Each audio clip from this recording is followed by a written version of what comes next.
On poursuit avec le Festival international des jardins qui a lieu en ce moment à Chaumont-sur-Loire. Vous connaissez peut-être cet endroit, sinon regardez, c'est un château magnifique.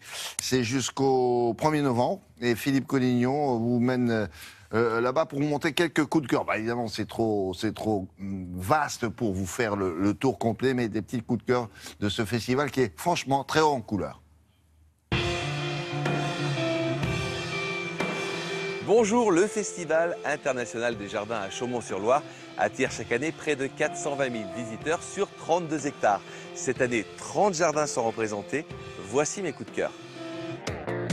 Il s'appelle Porte-Bonheur, c'est un jardin uniquement composé de trèfles. Une collection à 4 feuilles cueillies aux 4 coins du monde et présentée sous cadre à la manière d'un herbier précieux.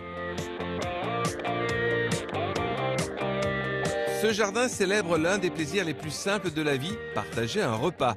Il recrée le paysage d'une garden party dont la caractéristique est une grande table entourée de prairies, de fleurs sauvages et décorée de lampions étranges.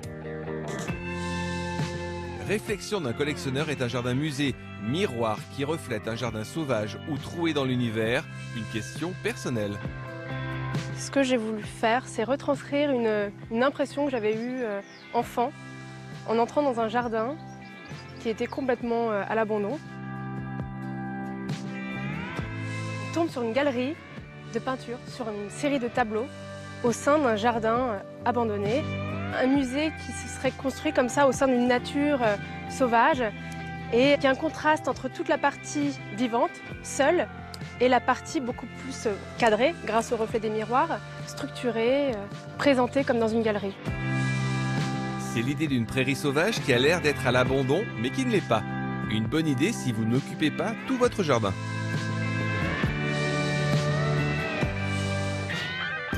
Suspension climatique retrace l'histoire extraordinaire des jardins suspendus de Babylone.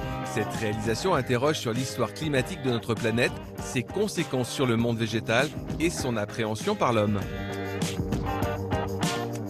Le collectionneur de l'ombre présente une collection de fougères installées sur des étagères de type industriel. Mais le hic, c'est qu'elles ont été abandonnées sur le tarmac d'un aéroport. On a imaginé que notre jardin prenait place en fait, sur le tarmac d'un aéroport et que en fait, des caisses en provenance des 4 coins de la planète étaient rassemblées sur ces étagères en métal, stockées les unes au-dessus des autres. Et ces caisses contiennent une collection de fougères provenant du monde entier. On a à peu près 250 taxons de fougères, sachant qu'il en existe 13 000 dans le monde, donc c'est un petit échantillon. Parmi les plus impressionnantes, on va avoir les fougères arborescentes, les Dixonia, les Cyathea, les Blechnum. Et puis après, on a toutes les fougères plutôt vivaces, soit persistantes ou caduques. Le fil conducteur du jardin, c'est la lumière. Donc on a à la fois une collection de fougères qui sont des plantes d'ombre par excellence et également tout ce jeu d'ombre en fait, qui peut se traduire au sol par tout ce système d'ombrage que le personnel de l'aéroport a mis en place pour permettre à ces plantes d'être maintenues en vie. Un jardin aussi beau le jour que la nuit. De très beaux éclairages ont été positionnés pour donner une autre identité au jardin. Pensez à éclairer votre univers. Une expo à découvrir jusqu'au 1er novembre.